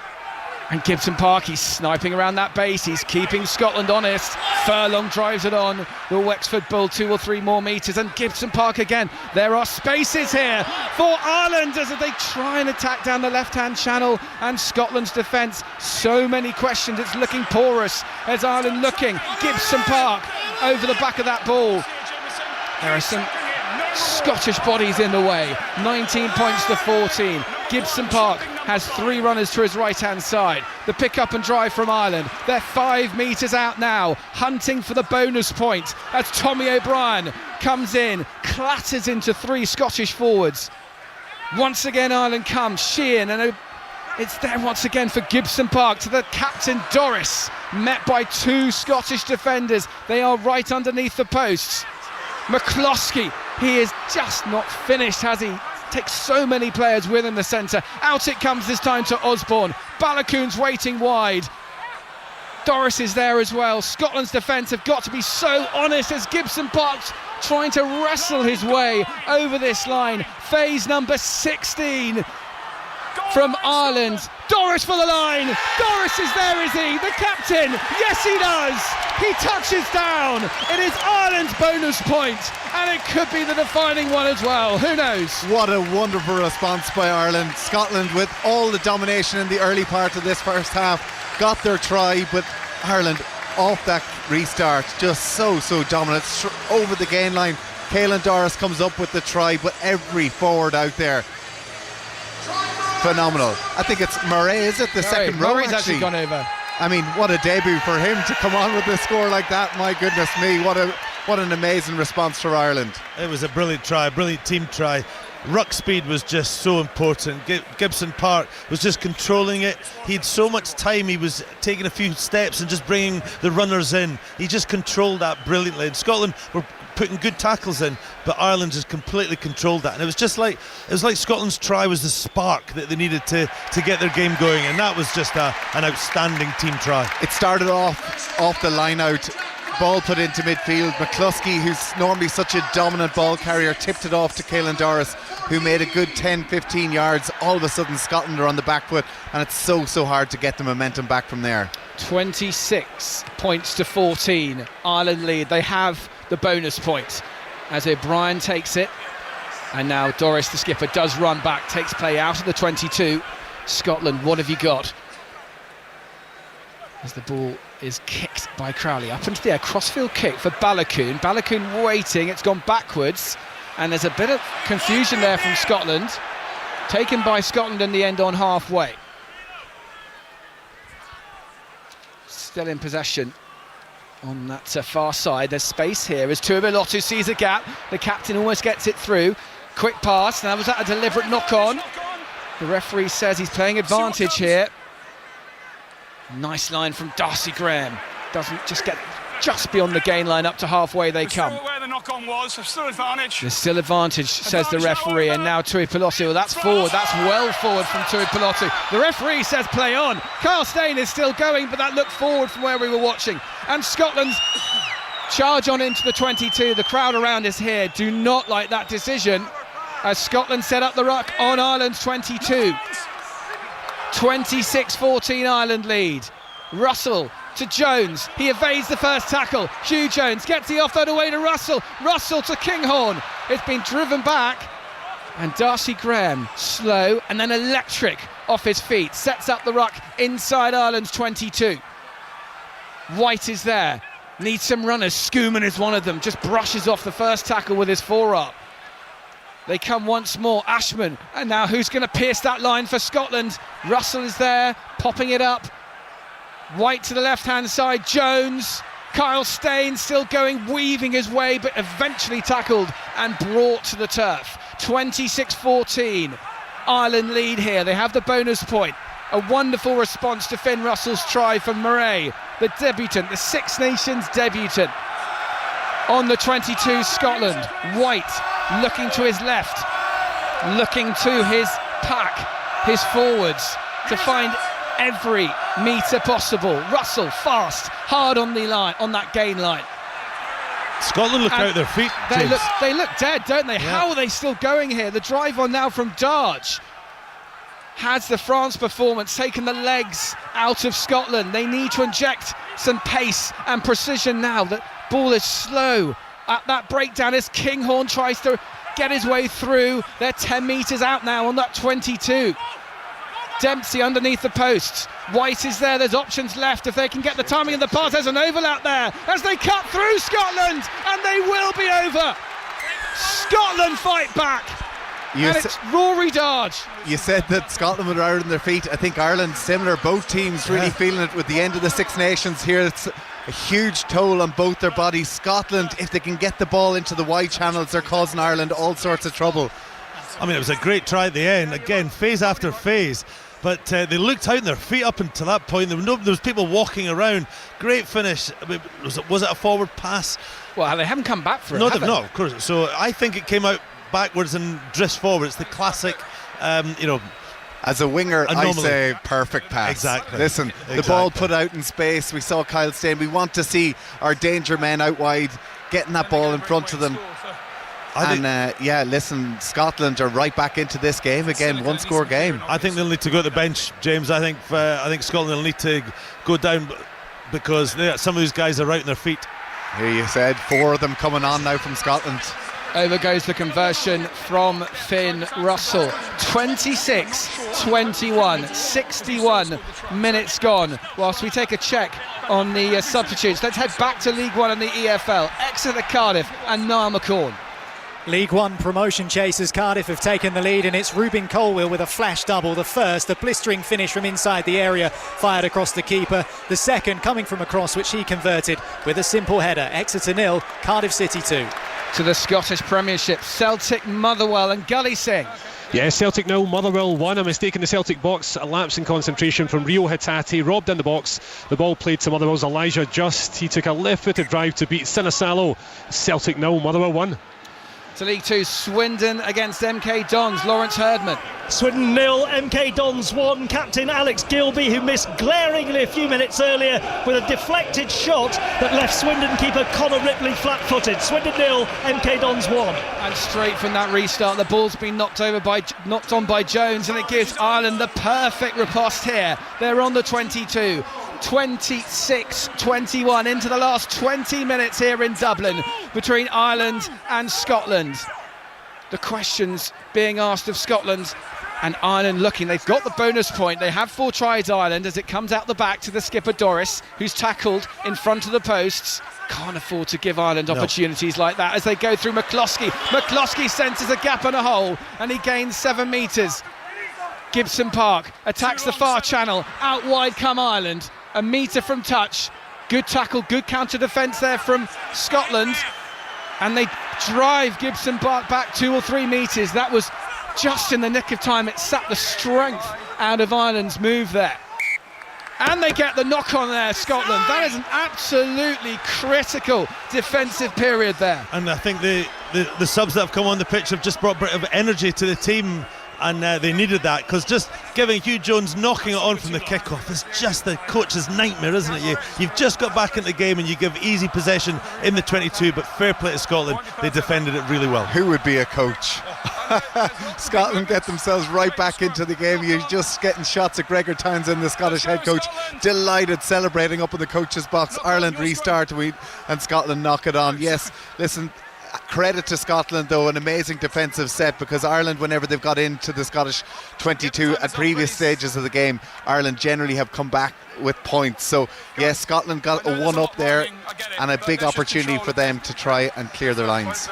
In the Championship, 10-man Birmingham leads Sheffield United by 1-0. Let's head to West Brom Hull and Adam Whitty. West Brom 1, Hull 0, but Hull down to 10 men. Charlie Hughes sent off for pulling down Jed Wallace on the edge of the penalty area. The Baggies won't have a better chance of a first win of the year. West Brom 1, Hull 0, 38 minutes gone.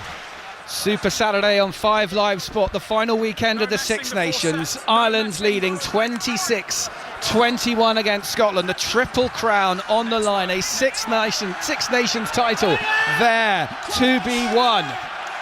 Premier League football follows this commentary. Burnley, Bournemouth, our second half commentary to come. It's over on Sports Extra at the moment. If you want Sunderland against Brighton, that's over on Sports Extra 2. And we've got Arsenal against Everton at 5:30. Followed later in the day, of course, by Le Crunch in Paris. France against England, Chris Jones, Matt Dawson and Paul Grayson live from 8 o'clock, as Scotland have done the first part of the defensive set there. And interesting to see that George Horne has come on as replacement, one of the several replacements. The gap is 5 points. Scotland still to clear the danger. The scrum half Horne downfield, hasn't found touch. It's taken by Balogun, the right wing for Ireland. Scored the try, his third try of this Six Nations in the first half. O'Brien, lovely pass down the left-hand channel. Ringrose, 3 Six Nations titles for the Irish centre. On halfway it comes. Furlong, what an effort from Furlong today in the tight. He has been brilliant. It's back to Gibson Park. To the left-hand channel come Ireland, just bouncing off the tackles. Timoney sets up the ruck, near side touchline. Ireland in their green shirts, white shorts and green socks. 15 metres in from this near side touchline. Right to left they attack. Scotland trying to counter-ruck and slow it down. Scooming in there too. The ball is trapped, said the referee, but Gibson Park does get it back and sends it to the skies. Kinghorn against O'Brien. O'Brien with the tap back, but it goes into touch. Ireland 26, Scotland 21. Andy Nicol. Oh, it's just the game is absolutely a knife edge. Ireland have just now emptied their bench, so good luck, James, telling everyone what's just happened. I think 6 players have just come off. I think if you see Tadhg Furlong, the Irish tight head prop, he was looking to the sideline. An absolute incredible leader, an incredible servant to Irish rugby, but 65 minutes into the game he was feeling it. There's some tempo, some velocity in this game between these two sides. A lot of tired bodies out there. Exhausting rugby played at the highest level. Let's head to the Scottish Premiership. Celtic, Motherwell and Gully Singh. Yes, the champions are level. Celtic 1, Motherwell 1. Motherwell perhaps trying too much to play the ball out from the back. Bit of a carbon copy of Motherwell's actual goal itself, but they get their pocket picked. They clear the lines, but the ball falls to Yang just outside the box to pick his spot, and he makes no mistake about it. It's Celtic 1, Motherwell 1. And the advantage from the knock-on. Ireland take possession inside their own half. Counter-attack ball. And Crowley has more width here to play with. Aki is on the pitch. On that far side, big ovation for when Bundy Aki came on. As Ireland have possession. Far side, 26-21 the score. 15 minutes left here in Dublin. Gibson Park is still on at scrum half. So influential, so important for Ireland. What a performance against England from the scrum half. It's slow, stodgy ball, and Scotland are trying to counter-up this, but Gibson Park, quick wit, quick reaction, picks up and darts round the fringe and sets up the ruck on halfway. Bealham takes it on, he gains the replacement prop, he's come on and he takes it through halfway. Gibson Park shaping for the box kick, Russell retreating to get ready for it. Kinghorn is there too. It's gone quite deep. Kinghorn should be able to take this, but he's outside his 22. He can't call the mark. And Scotland get back there. And Schoeman takes it. What a well-judged kick. It forced Kinghorn to leap, but he couldn't call the mark. He was outside. He was in front of his 22. 26-21. Ireland with the bonus point with 4 tries and a real mess at that breakdown, but the referee says play on, and Russell's had enough. He kicks it long, but it hasn't found touch. Kieran Frawley. Frawley cuts back inside. He's been there for so many important moments, crucial kicks against South Africa in the past, the offloads. Sevens like from Ireland here. Centre of the pitch, Gibson Park, Crowley through the centre. Big hits coming in from Scotland's defence. It's a 5-point game here in Dublin. 5 Live Sport. The Six Nations, the final weekend, and the drama continues. McCloskey, he is not done. Such an engine from the Ulster centre. Byrne tries to break through. Scotland's defence fans out. Gibson Park, Crowley flat to the line. Bundyaki crashing through on the 22 of Ireland. Quick ball, out it comes. Frawley, a lovely pop pass, and Ireland are in. It's a sensational score from Ireland, and it's Tommy O'Brien. Could that be the try? Amazing work rate. Tommy O'Brien, a lot of question marks about him, whether Jacob Stockdale should have got the nod going into this match. The work rate from him, he was on the left wing, he worked so hard to get around the outside. Bundyaki came on, the impact he's made to get over that gain line. Then Jack Crowley, beautiful offload to Kieran Frawley, and Tommy O'Brien, who'd worked from the left wing, is on his right shoulder and goes over for his second try of the game.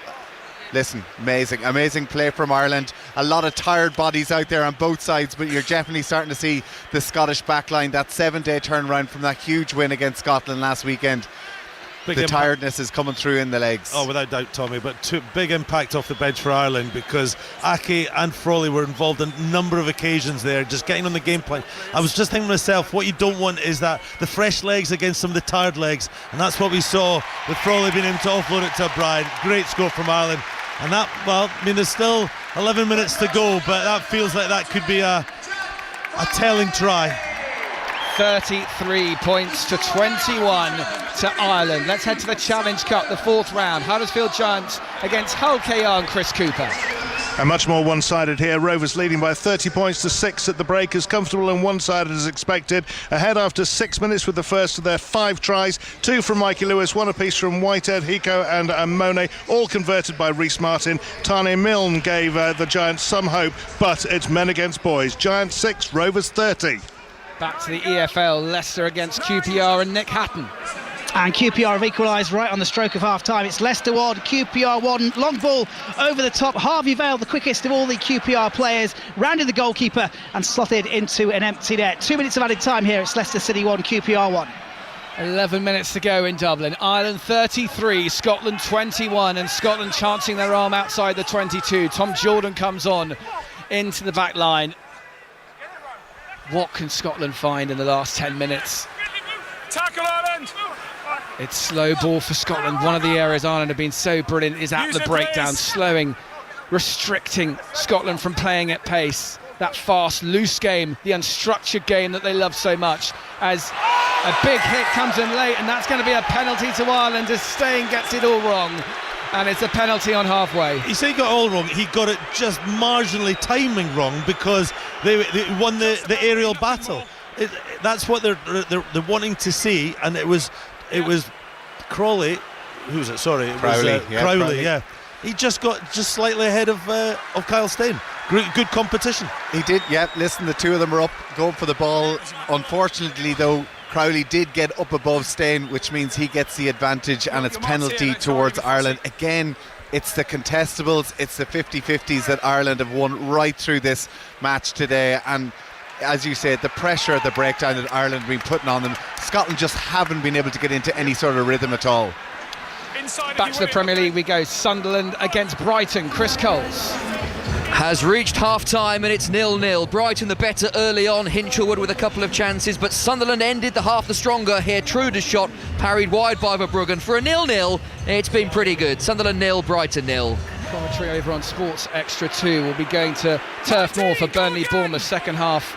Commentary on 5 Live, that's over on Sports Extra right now as Ireland camped on Scotland's 22. They lead 33-21. They're top of the Six Nations table as Aki takes it through the middle and Gibson Park looking.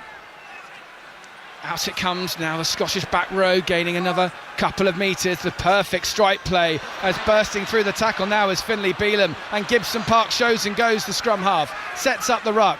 Heart of the 22 from Ireland. Scotland have to cling on here. Ireland playing at pace and they get the penalty. Scotland not rolling away in the tackle. Back it comes, Crowley shaped the kick, he's actually lost it, but they'll come back for that penalty.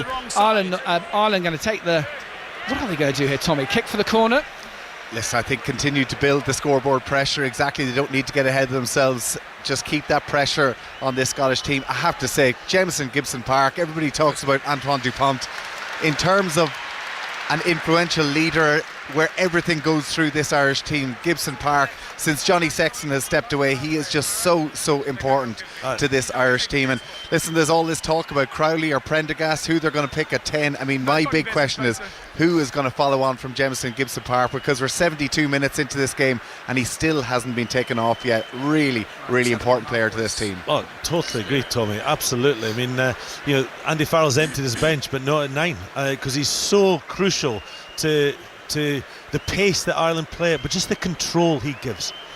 They're actually going for the 3 here, and Jack Crowley to extend Ireland's lead further. Up he steps, right-footed. It's a confident strike from Crowley.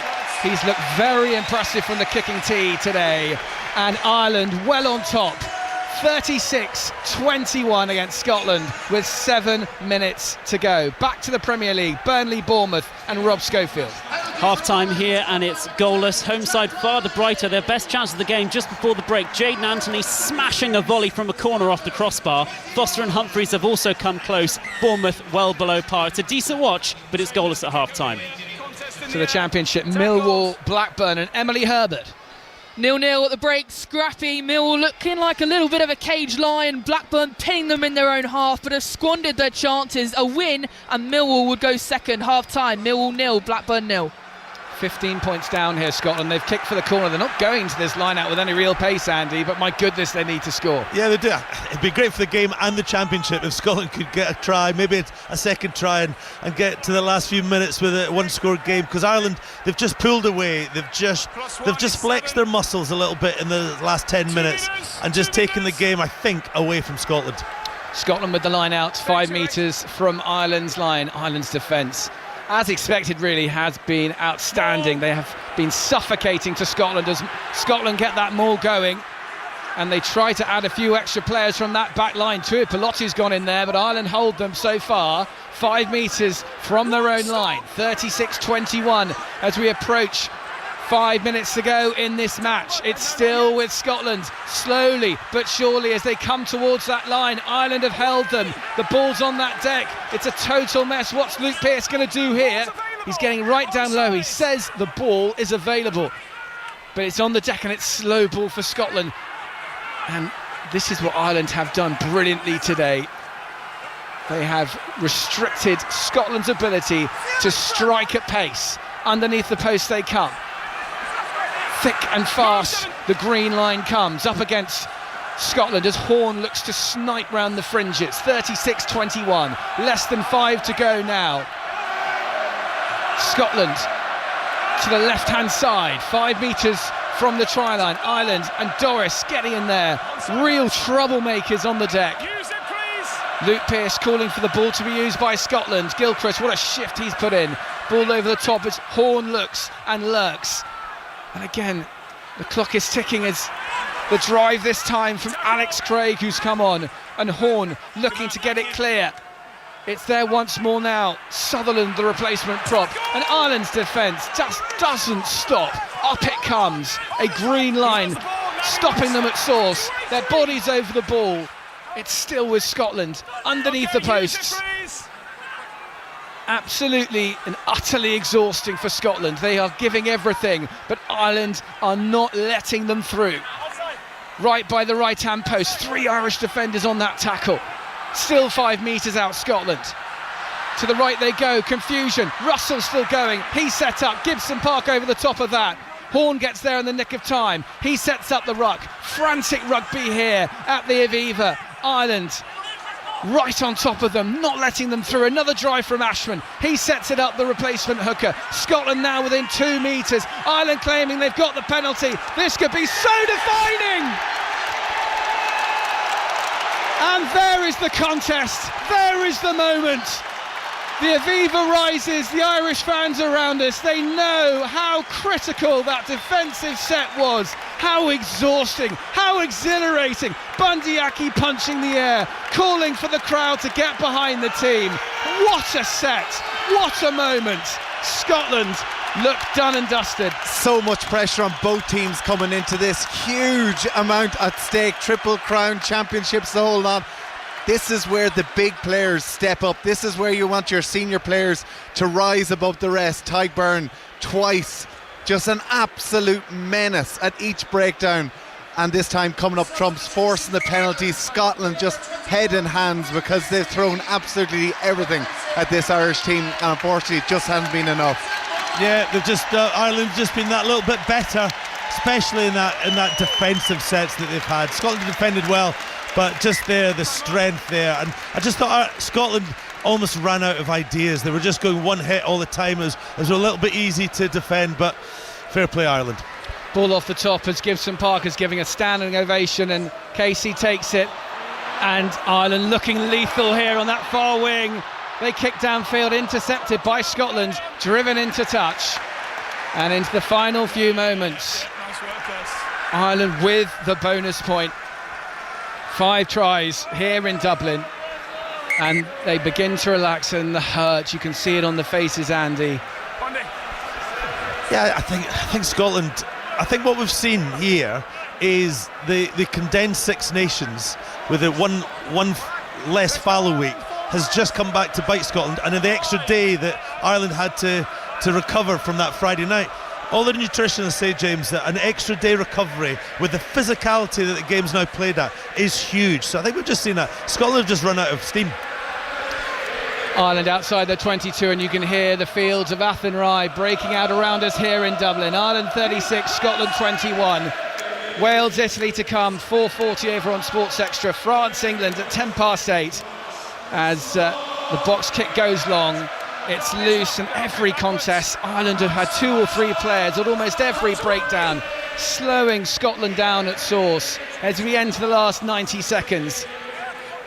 Over the ball come Ireland, breaking it down and forcing Scotland to look left and right. Extra time and the counter-rucking. Every little moment, Ireland throw defenders into that breakdown. They knew how they had to stop Scotland, stop them at source, beat them up physically, win the collisions. They have done that today in Dublin.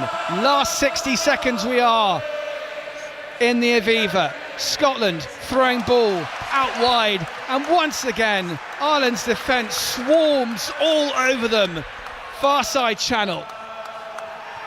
Gilchrist takes it on a Herculean effort from the Scottish second row. Horn out the back, Russell to Tui Pilotta, who knocks on, and it's over the top, and Tommy O'Brien is going to race in for Ireland, and he's going to round off a sensational performance. 6 tries from the Irish against Scotland, who have battled and given everything, but Ireland are Scotland's nemesis. This is going to be a 12th straight victory, the Triple Crown in the bag, and they are chasing a record equaling 7th Six Nations title. It just sums up Scotland's day right there. Finn Russell with a brilliant pass out in front to Tui Pilotta, bounces off his chest straight in Stuart McCluskey's hands, who's had a fantastic day. Basketball pass to Tommy O'Brien, so dangerous out wide, just runs in unannounced. The crowd going absolutely crazy here in the Aviva Stadium. No love lost between these two sides tonight, so much at stake, and Ireland well and truly the victors. all over the game. And they fully deserve it. And I think that, as Tommy said, it just sums up Scotland. Sione Tuipulotu looked tired, knocked it on, had to run back, didn't get it back, and Ireland thoroughly deserve. It doesn't feel like a 43-point defeat, but it's exactly what it is. Yeah, listen, an amazing day for Ireland to think back to the start of this championship up against losing to France. So many question marks around Andy Farrell and this Irish team.